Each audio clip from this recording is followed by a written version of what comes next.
In China's poorest province, deep in its rural heart, life still ambles by. The economic boom in the cities and along the coast is happening far from here.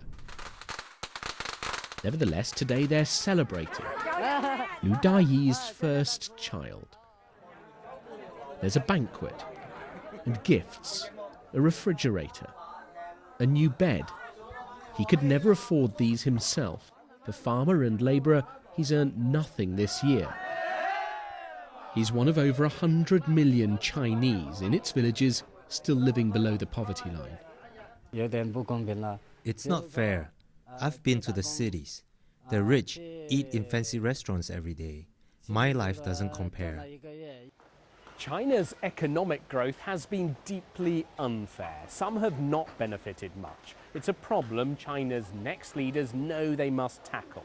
The gap between the rich and the rest yawning ever wider. It may not be sustainable.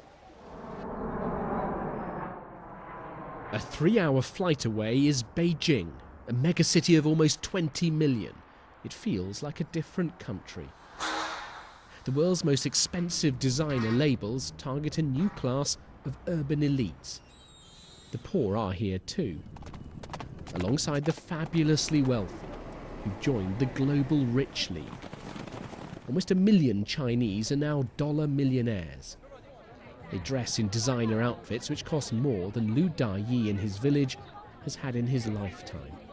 In the West, polo is for the elite. In China, we're rich now, so we want what's fashionable and sophisticated. It's natural.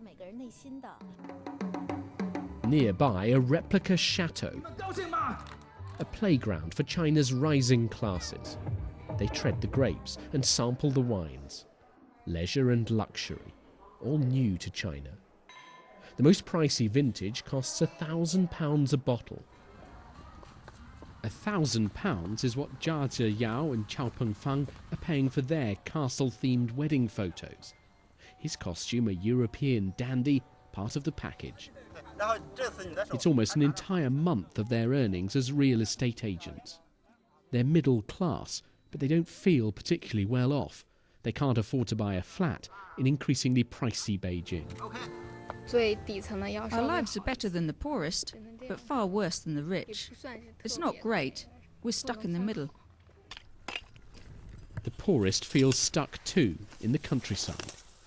It's why China's communist rulers say tackling inequality is now one of their most urgent tasks, fearing if they fail, it could undermine the legitimacy of their one-party rule. Damian Grammaticas, BBC News, Gwayjo.